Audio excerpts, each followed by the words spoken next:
હથકડી નાખી, જેલમાં લઈ જવા લાગ્યા. એટલે દીવાન ચાલો ભગવાને આ બહુ સારું કર્યું, મને જેલમાં લઈ જાય છે એ પણ ભગવાને બહુ સારું કર્યું. દીવાન ગયા જેલમાં. રાજાનું આ ઘાર જઈ ગયો, પણ આંગળી છૂટી થઈ ગઈ બિચારાની. આ રાજા થોડા વખત પછી શિકાર કરવા નીકળ્યા, જંગલમાં ભૂલા પડી ગયા. એટલે પેલા જંગલી લોકોએ આ રાજાને પકડ્યો કે સરસ રૂપાળો માણસ છેલા, ચાલો આપણા નગરમાં લઈ જઈએ. એમનો જે નાનું એમનું રાજસ્થાન હતું ને ત્યાં લઈ ગયા, રાજા પાસે લઈ ગયા, ત્યાંના જંગલી રાજા પાસે, કે જો આ સરસ પુરુષ પકડી રહ્યા છે, કેવો રૂપાળો છે, કેવો સરસ કપડા છે. કેમ? ઓહો. એટલે પૂજારી બોલ્યો, કેટલાય દિવસથી આપણી માતાને આપણે માનવનો ભોગ આપ્યો નથી, અને આવો રૂપાળો આવ્યો છે, મારે ભોગ આપો. કાઢ આપો. રાજા જોડે કે મરી ગયા ભાઈ, આખી રાત રડ્યો પણ કરે શું? પેલા લોકોને નવડાવ્યો, સારો કપડો પહેરાવ્યો, સારું ખાવાનું ખવડાવ્યું, પણ શું ખાય? મોત નજીક આવ્યું છે. રાજાને વાસ્તે ગાસ્તે દેવીના મંદિરે લઈ ગયા. છેલ્લી સૃષ્ટિ જોઈ લીધી રાજાએ કે ચાર આવ માથું નવાવી દેલી છે. રાજાએ બે હાથ આમ મૂક્યા અને પેલું જે હશે એની પર આમ માથું મૂક્યું. પેલો પૂજારી મંત્ર બોલવા લાગ્યો, અને પેલો ખડગ લઈને પેલો જલ્લાદ તૈયાર જ હતો કે જ્યાં પેલો સ્વાહા કે એ ખર્ચ સુધી માથું કાપી નાખવાનું. એટલામાં પૂજારીની નજર પર રાજાના હાથ ઉપર ગઈ, અને પેલી કાપેલી આંગળી જોઈ. એ રાખો રાખો રાખો, આ ખંડિત છે. માને ખંડિત તો અપાય જ નહીં. જો જંગલી આવું સમજે છે તો બીજાની ક્યાં વાત આવી? પ્રભુને અર્પણ કરવાનું હોય તો સુંદરમાં સુંદર વસ્તુ અપાય. આપણે તો જે નકામું હોય તે ભગવાનને આપી દઈએ છે. કેરીઓ ખાટી છે એમ મૂક્યા મંદિરમાં, એ મંદિર વાળા ખાશે ખાટી કેરીઓ, ભગવાન ખાશે. રીંગણો કોવાઈ જાય છે, વિચારતો નથી તો આપો ચોપડી મહારાજને, મહારાજ બિચારો કોયલો ખાશે. પણ સારામાં સારી વસ્તુઓ એ જ ભગવાનને અપાય. અખંડ. જે આપણને ન ગમતું હોય કે મને સાડીનો રંગ ગમતો નથી અને તમે આ કઈથી નહીં આવ્યા, આ બદલા એવી નથી, કઈ આપી દો, બ્રાહ્મણના પંડિત પહેરશે. જે આપણને ન ગમે એ આપણે આપી દઈએ, પણ જે ગમે એ જ ભગવાનને અપાય. ત્યારે સાચી સેવા કરી કહેવાય, સાચું દાન કર્યું કહેવાય. આ લોકો કહે ખંડિત છે આપો. આવા ખંડિત માણસને સંપૂર્ણ અખંડિત જોઈએ. આવો ભોગ ના અપાય, નહીં તો માથાનો કોપ હોવાડવો પડે. કે એમ? એટલે રાગ આખી એક રાત મારી સાલા આખી રાત અમને અહીં ગાડી તારો આટલો બધી સેવા કરી, હવારમાં ખાસું ખવડાયું હતું, કપડો પહેરાયો, અને રાત મારી ચાહી ખસી ગઈ આગો. રાજાને તો એ જ જોઈતું હતું.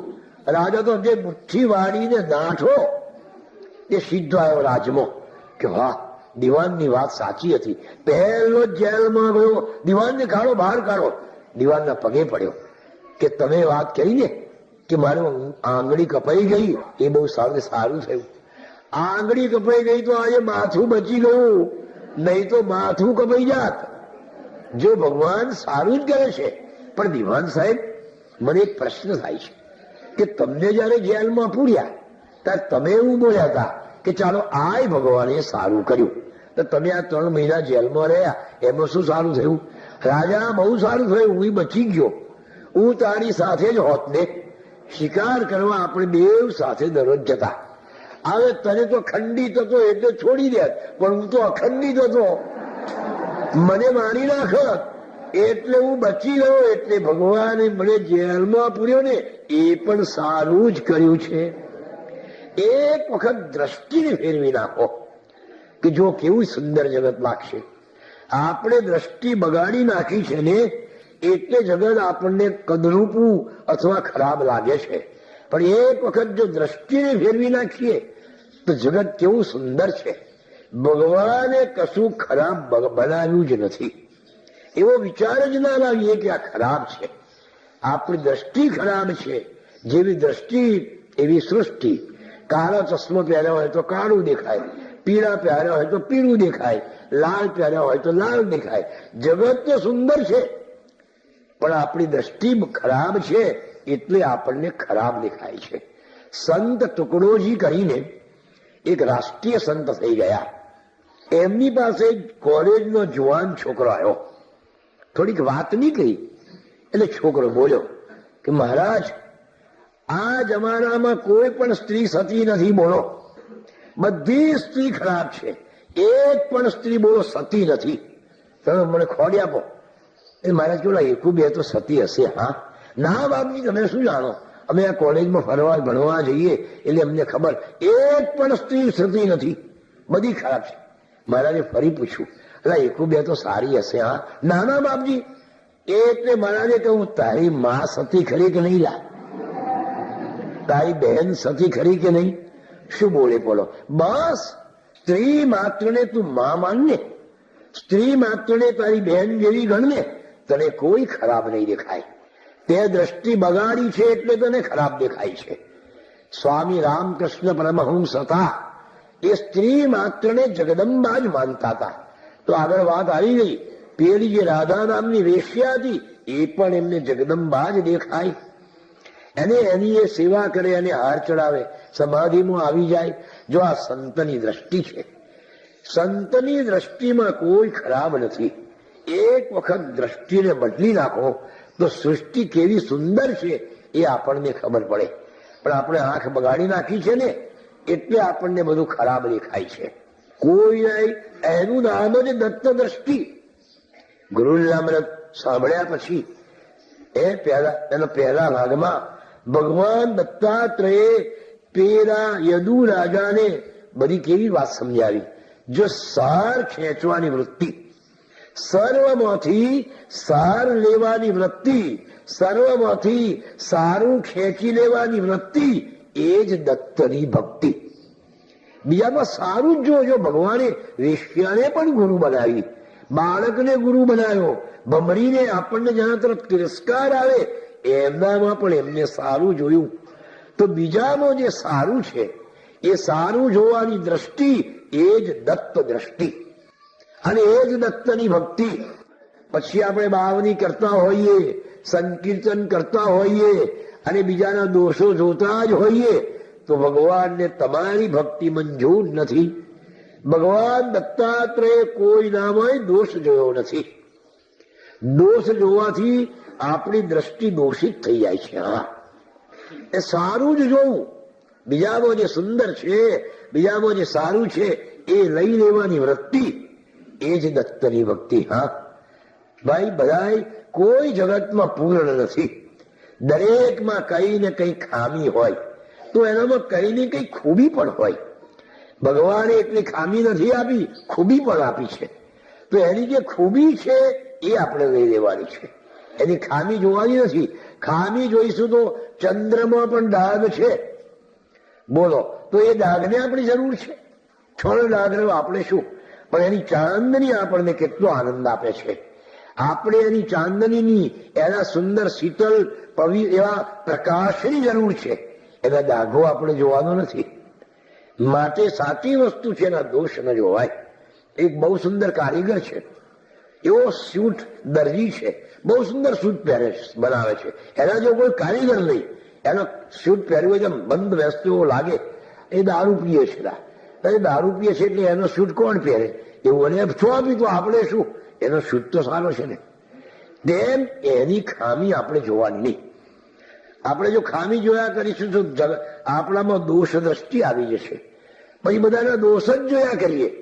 બાપજીએ કહ્યું કે દોષ જુઓ તો પોતાના જુઓ, બીજાના નહીં.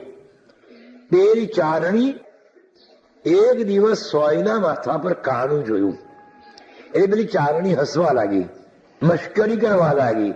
એ સોયના માથા પર કાણું, સોયના માથા પર કાણું. પેલી સોય કે છે, બેન મારે તો માથે એક જ કોણું છે, પણ તારું આખું શરીર કોણું છે, એની વાત કર ને. આપણે બીજામાં રજ જેટલો દોષ હોય એને પર્વત બનાવી દઈએ, અને આપણા પર્વત જેટલો દોષ હોય એને આપણે રહી જેટલો બનાવી દઈએ. એ બરાબર નથી. આપણા દોષને પર્વત જેવો બનાવો અને પારકાના દોષને રહી જેવો બનાવી દો. જો જગતમાં આનંદ આવશે. કોઈને ખરાબ કહેવાની આપણનો શું હક છે?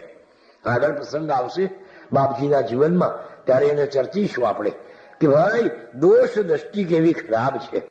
મને પ્રભુ જે કંઈ કરે છે એ સારું જ કરે છે, એવી દ્રષ્ટિ રાખીએ તો જગતનો આનંદ થાય. અલખ કહે આગળ સુનો, અહીં પથારીમાં સૂતા સૂતા વિઠ્ઠલે વીઠો બાની ત્યાંય. શું જોયું વિઠ્ઠલે? પીઠ જોઈ સમજી લીધો, પૂઠે જવાનું એમ. વેલા વેલા રૂકમાને કહ્યું ટૂંકમો તેમ, કે હવે મારે જવાનું જ છે. એટલે માં રૂકમાને પથારી પાસે બોલાવ્યા અને ટૂંકમાં કહેવા લાગ્યા કે જો 2 દીકરા 2 રત્ન છે, હું તને બીજું કઈ આપી જતો નથી. હા, બેંક બેલેન્સ કશું નથી, સોનું બોનું કશું નથી, ઘરનું ઘર નથી, રાત રચીલું નથી, કશું જ મેં તને આપ્યું નથી. એક આ 2 દીકરા જ આપી જઉં છું. 2 દીકરા 2 રત્ન છે, આંખની કીકી સમાન, સાચવજો જતને કરી અને ધ્રુભવ સોના.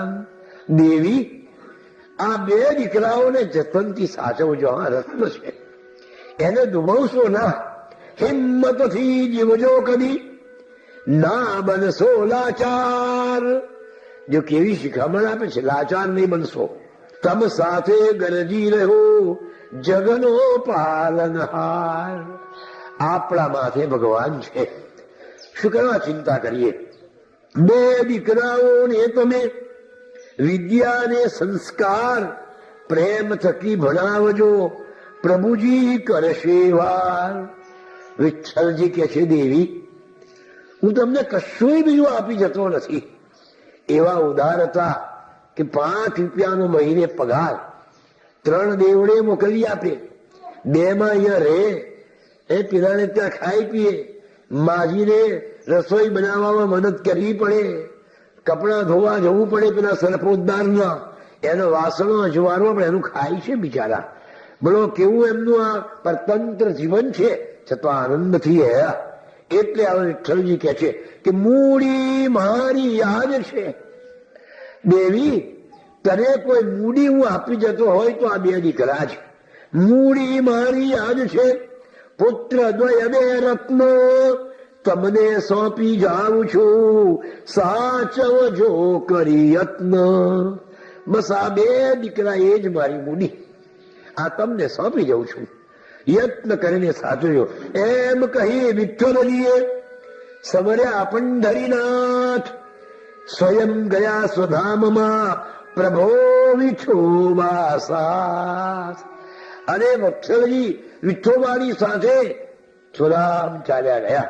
આંખ મીટાતો ભાવના થઈ ગયા રૂકમા માત, જાણે આભ તૂટી પડ્યું, થયો વજ્રનો ઘાત.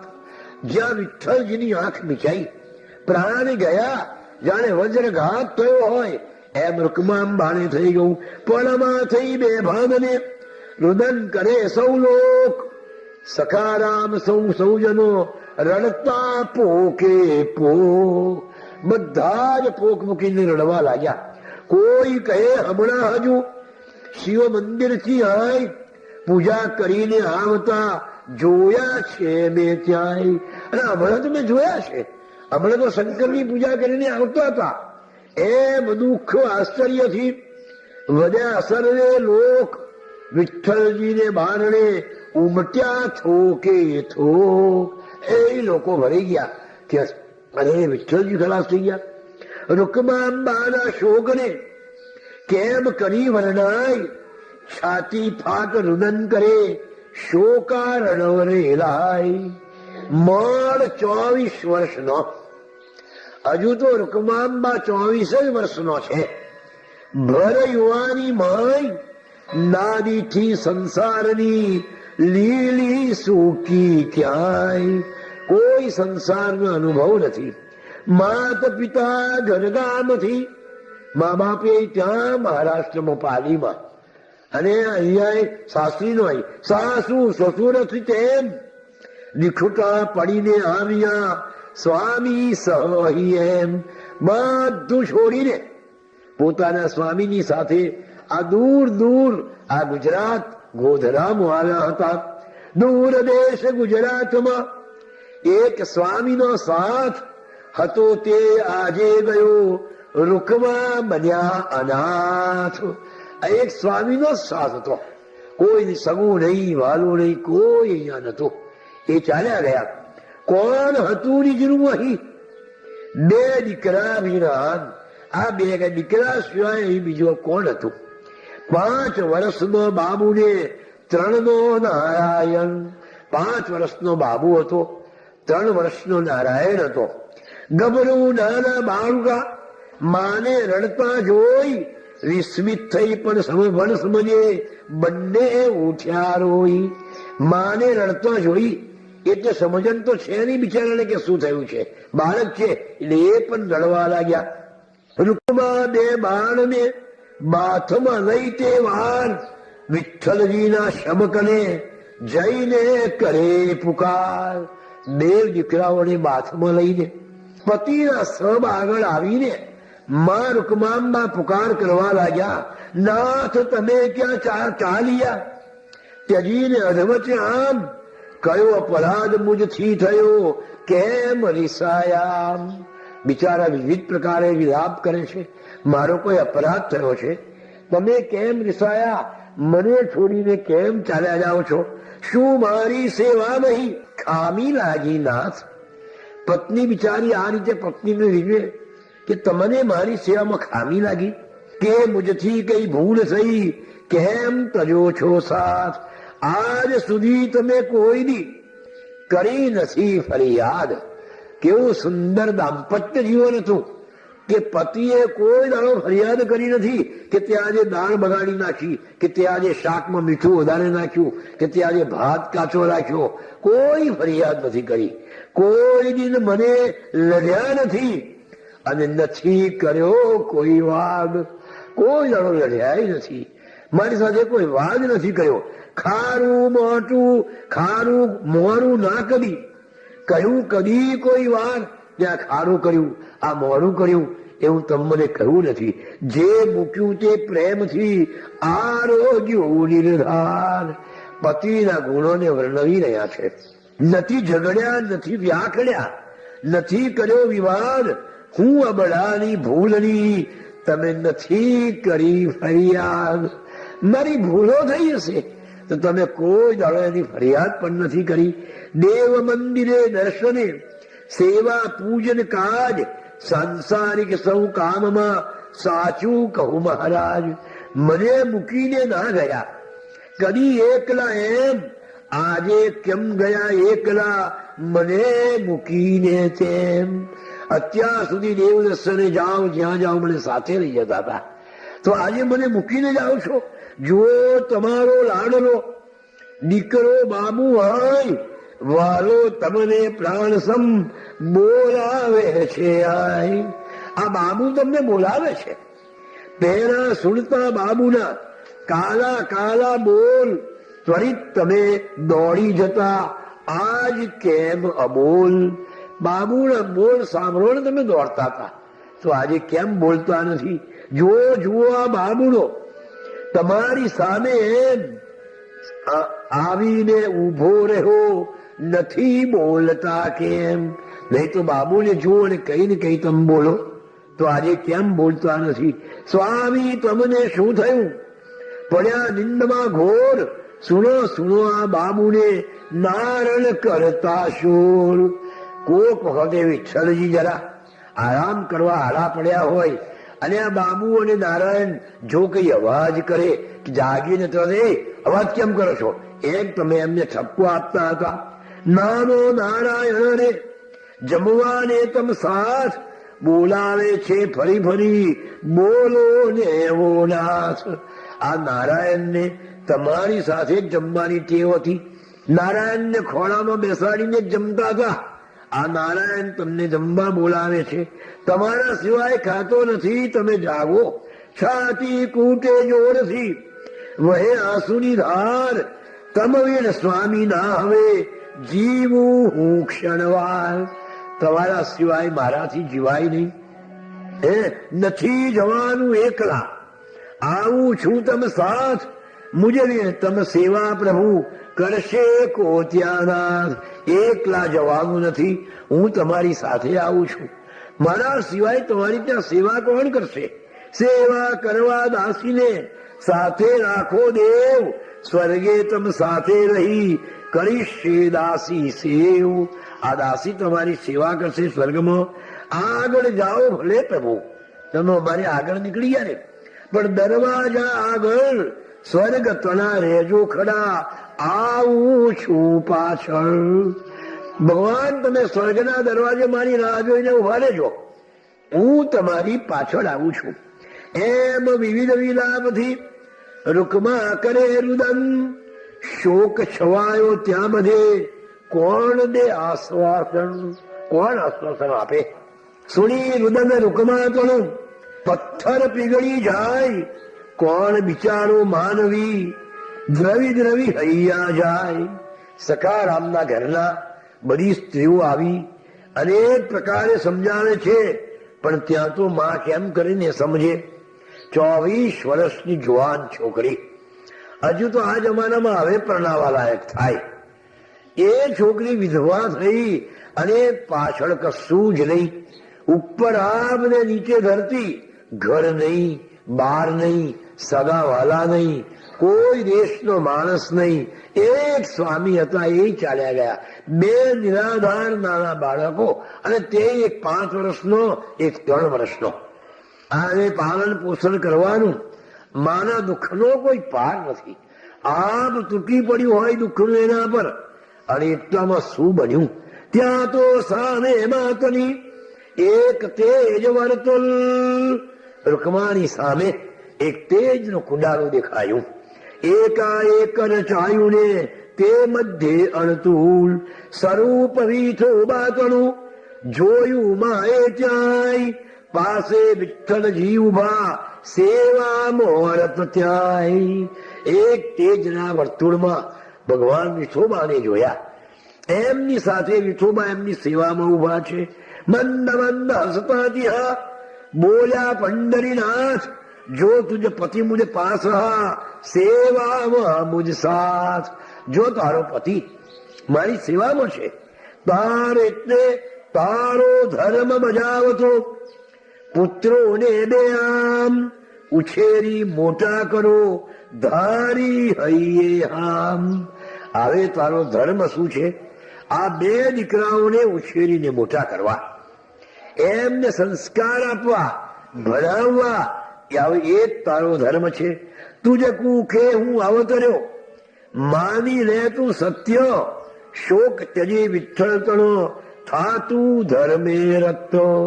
શોક છોડી દે, ધર્મમાં રત થા. તારો ધર્મ છે હવે વૈધવ્ય છે વિમળતા, માટે નિર્મલ મન રાખી રૂકમા પ્રેમથી કરો પુત્ર પાલન. વૈધવ્યમાં પણ એક જાતની વિમળતા છે. વિધવા બાઈ તો પવિત્રમાં પવિત્ર વસ્તુ છે. પેલા કલાપીના બેન રાણે છે, બાબા કરીને. તને કલાપી બહુ સુંદર આશ્વાસન આપે છે કે વાલી બાબા સહન કરવું એ છે એકલાણું, માણ્યું તેનું સ્મરણ કરવું એ છે એકલાણું. બેન, સહન કરવું એ પણ એક લાણું છે, એ પણ એક જીવનનો આનંદ છે. વૈધવ્ય વધુ વિમળતા, બેન સૌભાગ્યથી કઈ. સૌભાગ્ય કરતો વૈધવ્યમાં વધુ વિમળતા છે ભક્તિમાં વધુ સુંદરતા. બેન બેન શૃંગારથી કઈ.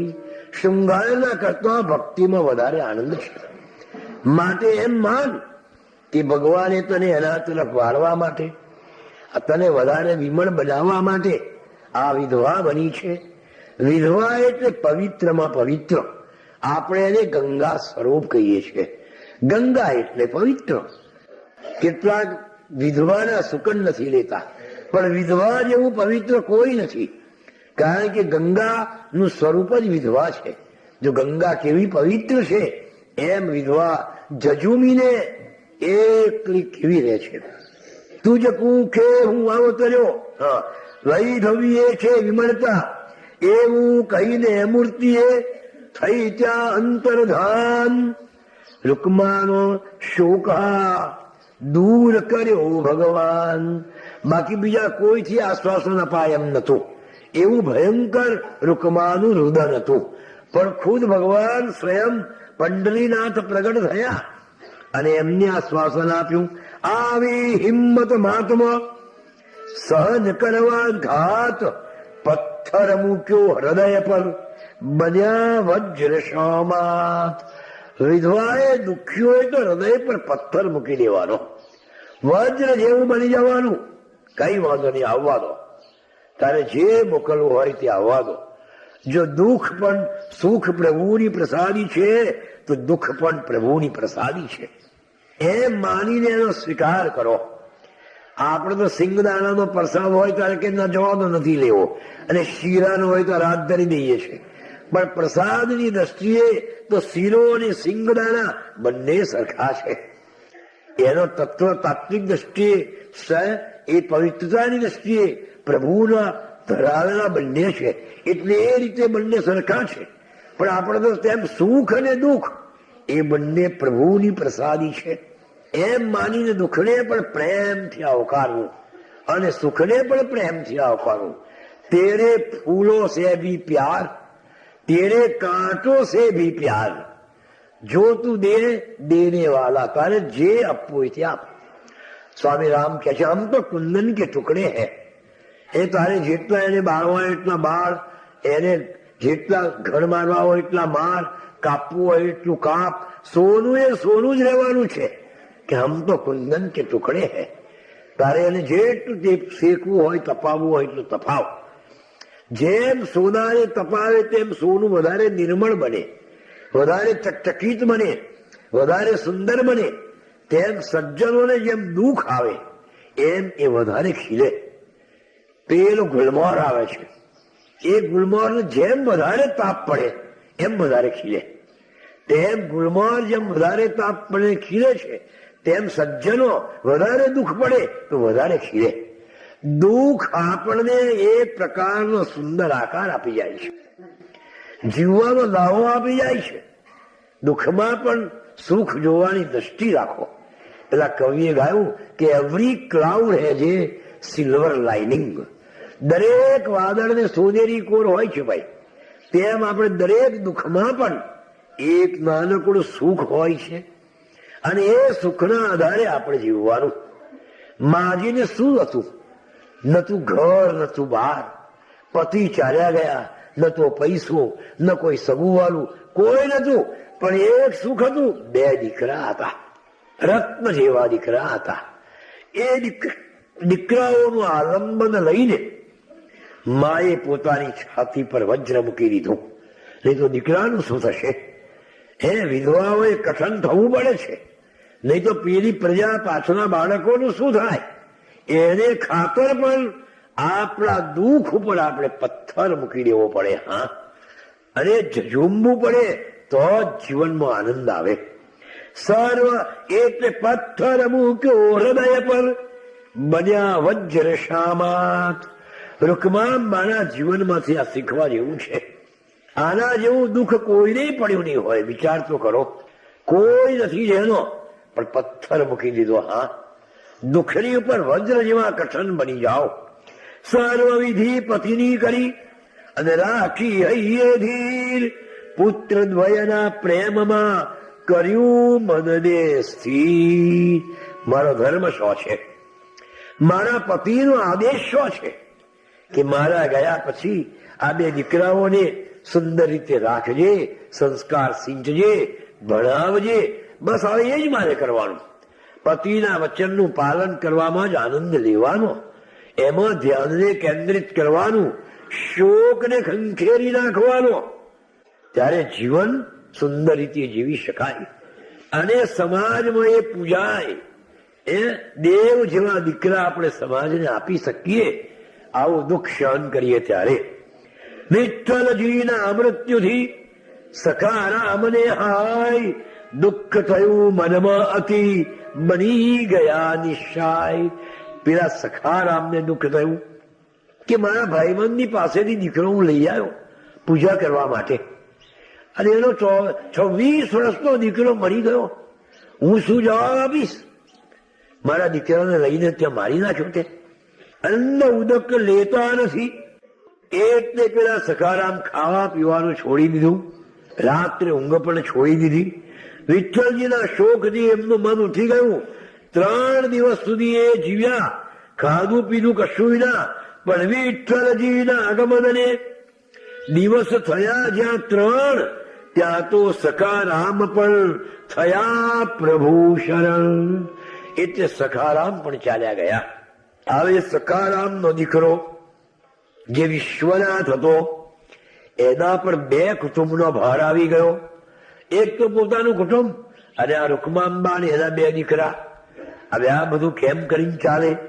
એટલે પેલાએ કહું કે જુઓ રૂકમાંબા, હવે મારા પિતા તો ગુજરી ગયા, હવે કોઈ એવી આવક નથી કે તમારા ત્રણેયનું હું પાલન પોષણ કરી શકું.